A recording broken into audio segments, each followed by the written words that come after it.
Browne, how you doing? Good afternoon, Cam. The big news, of course, Dylan Shield this afternoon, which I revealed this afternoon. And also, I think now Hawthorn will have to pivot as well, which we'll get to shortly. I think they'll start chasing Chad Wingard pretty hard. But so many implications to this Shield bombshell, if you like, really. We'll get to Dylan Shield in a moment. Firstly, officially, Scott Lycett is a power player on a believed to be a $3 million deal over 5 years. There was a fair bit of toing and froing. The West Coast might have been the first team to ever match a restricted free agent offer, but in the end they decided not to, and he becomes a power player, which is interesting considering Paddy Ryder, of course, was All-Australian just on 12 months ago. And this is always dangerous to do something like this, Tom, because I'm doing it via memory. But in the last 20 years, there has only been 2 All-Australian ruckmen that are part of a premiership team in that particular year. Are you part of the anti-ruckman brigade? I'm not against anti-ruckman. I'm just not sure that paying a guy to be your second ruck $600,000 a year is the way that I would go about it. So it's interesting because they're going to have to restructure the way they play their footy. But Scotty Lycett, premiership player, don't get me wrong. Very good footballer and definitely plays good footy. Just interesting considering they already have the number 1 ruckman in place. Fair bit of money for him, I think. Yeah, the only thing I'd say there is that 600 is a lot of money in the real world, but in footy these days, it's flying around like confetti. And that has to be taken into account when it comes to Dylan Shield as well. Huge offers from St Kilda's reported last week. The Blues had a massive crack at him with big money and also rolled out Chris Judd, which traditionally would work, took in a noose on a private jet. But this afternoon he nominated the Essendon Football Club as where he wanted to go. Tell us more. It's worth recapping how this story developed. Over the weekend, Carlton and Hawthorn quietly confident that their pitches to Shield would work. The inside mail, if you like, if there's any such thing these days, was that St Kilda and Essendon were effectively out of it. And those clubs privately were conceding as much as well. Essendon was like, we've put in a good pitch, but from a money perspective, we're not that competitive. There was silence from the Shield camp yesterday, which is not unusual, but it was getting interesting. I commented it's becoming a bit like the Buddy situation. Yep. Is there a curveball? He landed in Melbourne at about 1 o'clock this afternoon, and I broke the news, and I think the Herald got onto it as well, and SEN all about the same time, that Shield had in fact gone to Essendon. Now, this is an incredible situation. It's a trade coup from the Bombers. Huge. Another trade coup from Adrian Dodoro, who's been doing his work very diligently and quietly lately, and has got all sorts of implications. In terms of the key reasons why I think he chose Essendon, he's close mates with Devon Smith, has an injury history, was very complimentary towards the Bombers and impressed by the Bombers' medical and training facilities. And also, as Paul Connors, his manager, has alluded to this afternoon, wants success. And no greater proof, a bit like Tom Lynch, than when you want success, taking a haircut on the money to go to a club where you want success. So kudos to Dylan Shield and kudos to the Bombers who have got the deal done. And financially, of course, it's going to be fairly lucrative because he is an extremely good footballer. He sat down and met Dyson Heppel and Joe Danaher and amongst other Essendon players last week and spoke about where they believe their premiership chances and when their window, which the premiership window is no longer a thing. I think if we've watched the last couple of years, Tigers come from nowhere, Bulldogs come from nowhere. Even the Eagles, no one thought the premiership window was open pre-season. So I don't think it's as prevalent as it has been in the past.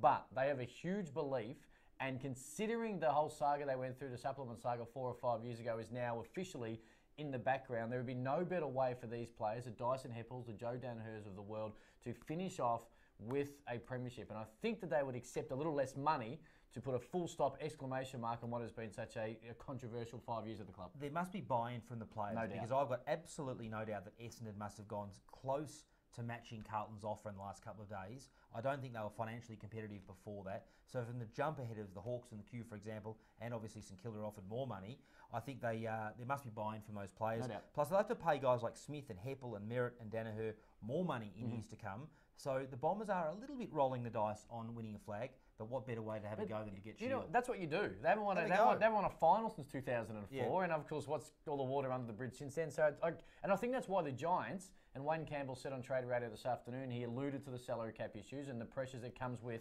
building a talented list. And they thought, as like I think everyone in the footy world did, they put all the money and all the players, they had them on the list, they thought they'd win a premiership. I reckon, and injuries curtailed them. And I think if you do that, if you're a supporter of a club and it means players get squeezed out of the salary cap pressure, you cop it. So now it's up to the Bombers to deliver on field, and they're doing the list. They've got the list to possibly do it. That's a very good point regarding the Giants. We've now seen Lobb nominate Fremantle, Shield nominate the Bombers, Setterfield nominate Carlton. That's roughly $2 million, consistent with the scuttlebutt surrounding their tight salary cap situation. I reckon we'll learn in a few years these Giants guys all sat down and had a bit of a pact to stick together to a point. No doubt. And it hasn't worked, and this is the result. And that's what sport does. It doesn't just because, and that's why we sit here today and they said to Dylan Shield, hey, the premiership window is well and truly open. Doesn't mean it's definitely going to happen. They've still got to do it, and that's the beauty of sport. Pick 9 for the Bombers is now going to go to the Giants, almost no doubt. I reckon it'll be a first round pick this year Yeah. and a potential first round pick either maybe next year. Maybe they'll have to do one and one. And I think the Bombers would probably cop that because they would be thinking we're going to get better. They believe they're going to get better. So that pick next year might be a 14, a 15, a 16, or maybe even an 18. If they get really when you base into it that. All right. The implications for Hawthorn, Carlton and St Kilda. I don't think there's really any implications for Hawthorn. I think that Chad Wingard, as you touched on yesterday, will now become an even bigger focus for them. Even that is kind of a confusing and situation that could develop for everyone. this afternoon. I expect Wingard could even nominate Hawthorn as his club of choice this afternoon. That'll be happening, I reckon, as we speak. Social media was yesterday a buzz with the whole couldn't get a big fish for North Melbourne. I think it's the most ridiculous myth getting around because you'd rather have a go at these players than not if you're a fan of the club. With St Kilda, similar thing. They're going to get Dan Hanbury. What do you make of it from here? St Kilda have been smart. They're going to get Dan Hanbury and they've made a big off-field move, which is a bit of it's low profile, but they'll get Graham Allen on as their key consultant after the trade period. So I think St Kilda have identified bolstering this, not only recruitment area, but also their draft knowledge. And in a couple of weeks, they'll have one of the heaviest hitters going around helping them on this stuff. So they'll be right. Hashtag Talking Trades to get involved at 7AFL. A couple of tweets at Doggy's Man, which suggests that he doesn't break for the Bombers. He wants to know, Tom, any issues you think with the Essendon salary cap? No, it's all very carefully managed. Obviously, some of the players might have had to take a bit of a haircut. They might have had to juggle some money, but it'll balance out. And Adrian Dodoro and Xavier Campbell will balance the books with Dan Richardson, and there's no salary cap issues. At McClue_James says, no excuses for the Bombers top 8. I'd argue and go further to say there's probably no excuses now, considering Joe Danaher is fit and gets back into that team. A top 4 spot is definitely the beckoning for that team. Yeah, but we learnt last year, talking about the Bombers That's getting true. in the top 4 and actually getting there are two different things. You can play on heart like the Pies and get in other ways. Tell me about Lachie Neale. Now, Harley Bennell, Sam McClure, Channel 7's own, reported earlier today that even after he signed a 1-year deal about a month ago, Peter Bell, who's walked in, is now trying to break that deal or broker a trade somewhere. Is it all related to Lachie Neale or what? Where do we go here? Firstly, on Peter Bell, I like Peter Bell, but he said, this could be a kudos or a big credit for me if he stays. It's not about Peter Bell, it's about Fremantle getting the best deal. So I don't know if that was the best first day on the job, but anyway, we'll give him the benefit of the doubt. In terms of Lachie Neale, I think he went to Ross Lyon, my understanding is, and said he had some concerns as part of his request to move to Brisbane around a couple of players not going 110%. I'm not saying that Bennell's not going 110%, but given the history of some, behavioural issues there, maybe Ross Lyon's come around to the thought that he's just got to straighten the place up a little bit socially, and maybe the Bennell request to trade, it could be linked to that. Having said that, Bennell's a good player. He's only played, I think, 3 or 4 games in 3 years. Are people promoting his benefits, say, to another club living in the past, or has he got significant upside? I don't really know. But this is what sport does, okay? Because if you are an extremely talented player or a very nice person, and now he's obviously an extremely talented player. He's played some really good footy at the Suns more so than he's the a good Dockers. guy by all accounts. He gets opportunities. Don't know him at all, so I've heard he's great. Yeah, so but as it stands, you can continue to lean on that because of how high he's been rated. And the fact is, from all reports and the way that Ross Lyon talks about him, he does say the controversy that happened off-field with him, as has been well documented, is a thing of the past. And the soft tissue injuries seem to be the only thing from stopping him realising his ability again on the football field. But it's also, when you've had them for 3 years, it's 50-50. So, look, at 7AFL, we asked the poll, 23% rather said that another club give Bennell a chance. Obviously, a lot said no with 77, but it's that whole chicken and the egg thing. Give him an opportunity and he goes nuts somewhere else, then you got egg on your face. With a strong culture and so much upside, if you could get him through medically and do your due diligence there,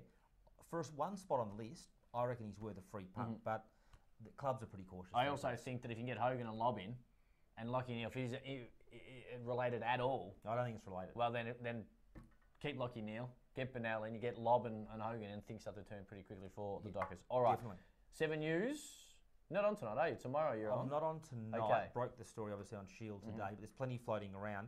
I reckon Marcus Adams is an interesting one. There's absolutely no doubt in my mind that Brisbane have offered him a phenomenal amount of money. Money.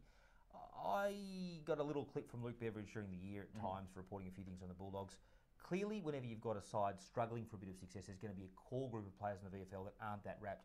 I continue to hear that there's little areas of discontent at the Bulldogs. You keep hearing it enough in some sections to make it worth reporting.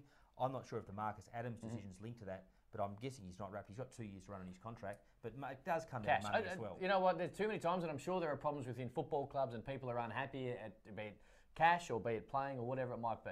If someone comes over with a huge cash offer, doesn't necessarily, we complicate it too often. We're like, oh, there's too many issues at our football club. Too often it's just someone's given him more money, like in life, and said, hey, come play for us. So not saying that the Dogs haven't realised their ability the last 2 years after winning a flag, but I wouldn't look too deeply into it, although it's disappointing. There's another myth getting around, Tom. I want to bring this up as well, because this is starting to become rife, and I'm not sure if you've done it anytime soon, but I reckon you might have maybe in the past, but people do it.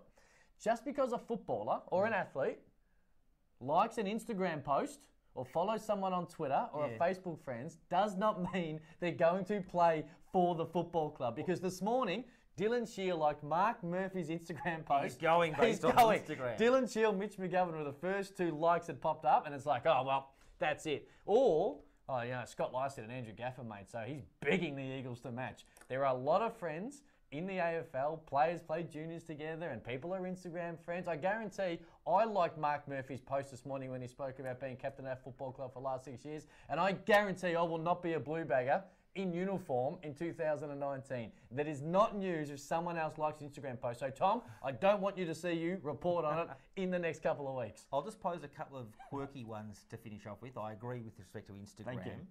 Melbourne. I reckon they shouldn't trade Jesse Hogan. I agree. There's significant upside there. I agree. Just keep an eye on that. Also, I didn't realise when I was asked and have the privilege of working with you on Talking Trades that you were a plain expert. Yeah, hashtag in 15 AFL. seconds, can you please tell me exactly what the hell that tweet meant today? The irony of Dylan Shield going to Essendon, having been on Carlton's private jet last week, is that Essendon, through Paul Little, actually has a better private jet, a G650ER extended range, arguably beats it on all the metrics of the Global Express. So Dylan will be very happy on Paul's G650. Do you reckon he's going to fly privately to games, or you think he'll Probably still go not. You can identify the G650 from the portal windows. See, I have no idea what the hell went. I've never been on a private jet. Ones. Never will be. On that note, hashtag Talking Trades. We're going to be back tomorrow. Scott Lycett officially at the Power. Dylan Shield has requested a trade to the Essendon Football Club this afternoon, and now that they have 8 days to work that out with the Giants. Until tomorrow.